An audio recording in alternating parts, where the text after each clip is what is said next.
Muy buenas noches, profesor. Mi nombre es Randy Smith Leonardo Solano, matrícula 2024-2314 de la materia Introducción a la base de datos. Yo le voy a estar exponiendo la elección mía, que es la primera, que es la agencia de viajes.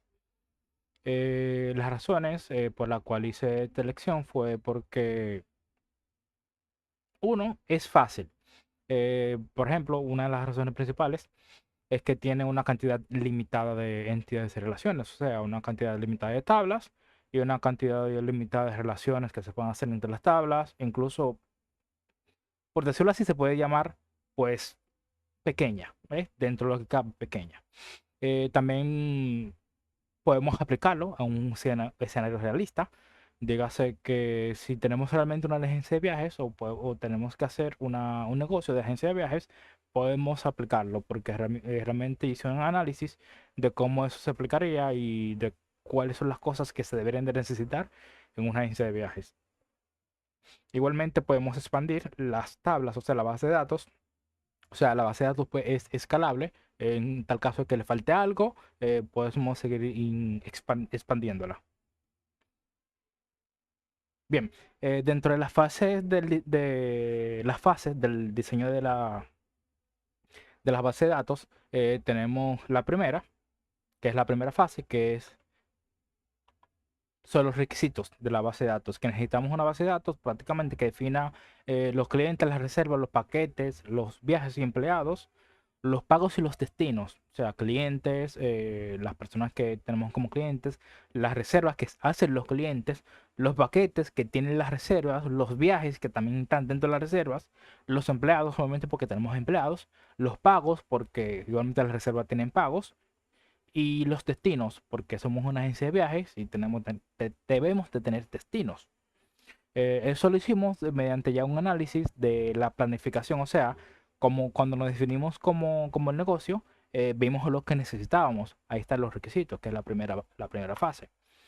Ya para la segunda fase, tenemos el diseño conceptual, donde definimos prácticamente todas las tablas que vamos a necesitar.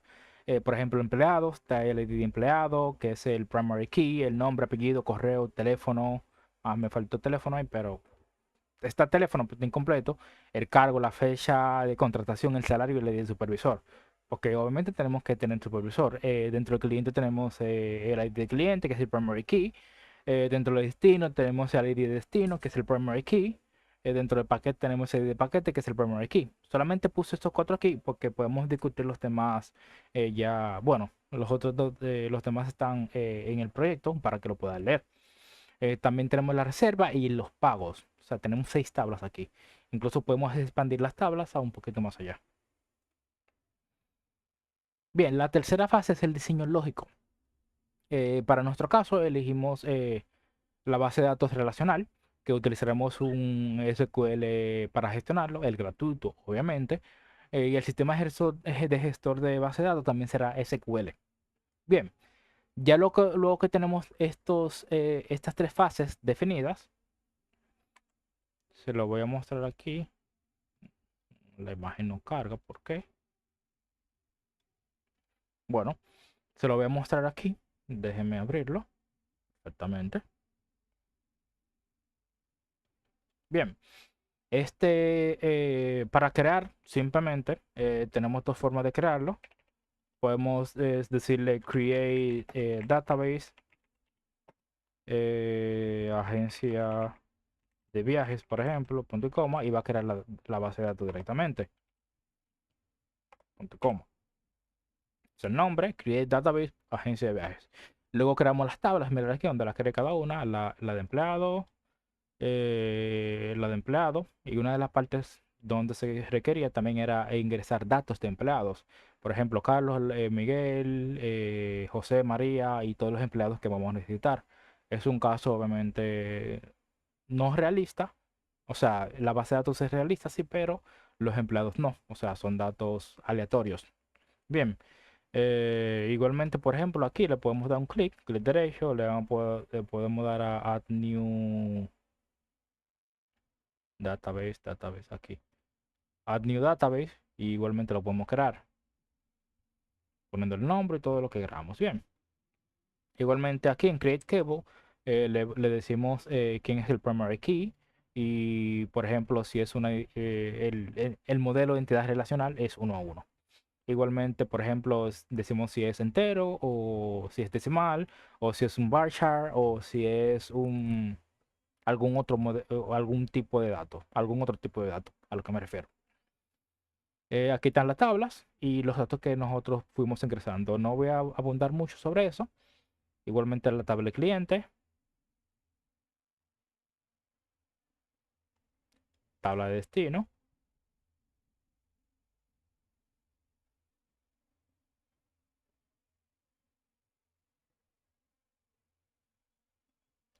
eh, Aquí hay una vista,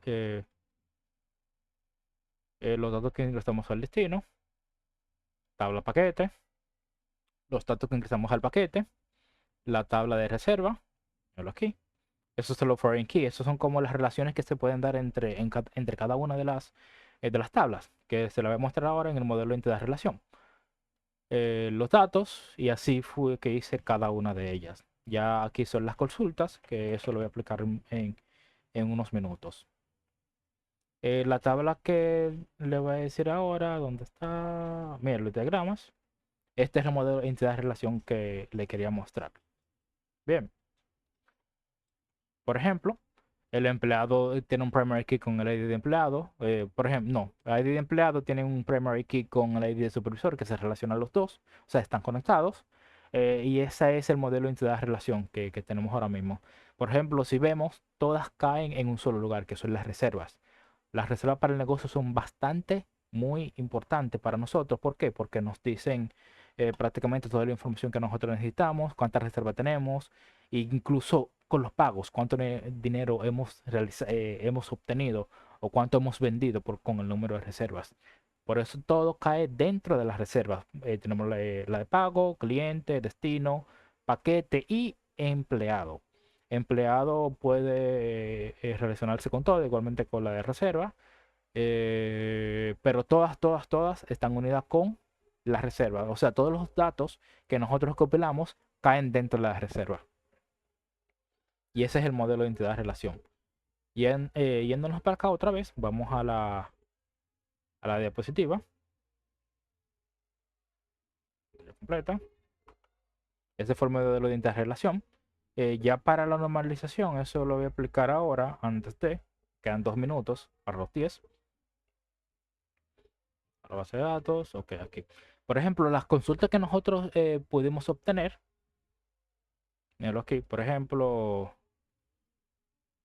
la consulta de cliente, eso me dice el número de clientes que tengo. Vamos a ponerlo un poquito más para arriba, a ver si lo pongo, no lo puedo poner más grande, pero espero a que lo vean, que míralo aquí, ¿dónde está? Todos esos son clientes, los ID de clientes son números autorrellenados. Por ejemplo, cuando cada vez que se crea un cliente o cada vez que añadimos un cliente, se crea con un ID y ese ID no se cambia. Y ahora hay 10, 9, 8, 7 y lo va aumentando uno a uno. Yo quise hacerle un poquito más tenerle un poquito más déjame ver aquí, ok. Tener un poquito más ok, aquí. Tenerlo un poquito más personalizado. Por ejemplo, aquí me selecciona solamente el correo, teléfono y dirección, a diferencia de todos los datos, como lo había hecho aquí. Bien. Ya en esta parte le puso, por ejemplo, cliente 1, cliente 2, cliente 3, así sucesivamente. Esto es solamente para la consulta. La consulta 2, por ejemplo, aquí, por ejemplo, seleccioné lo mismo, obtener la cantidad total de reservas realizadas por cliente. Igualmente, por ejemplo, cliente uno nombre fulano, apellido fulano, la total reserva son 3. Eso me dice el total de reserva, por ejemplo, me la cuenta con esa función, que es para contar la cantidad de reservas. Y esto simplemente es para abreviar las funciones, para no tener que escribirla. Por ejemplo, yo le llamo a código cliente, por ejemplo, mira, por ejemplo, aquí está. A cliente le llamamos C y entonces en C le ponemos el nombre y en el C le tomamos un apellido, que es la información que tenemos aquí. Ok, me queda poco tiempo.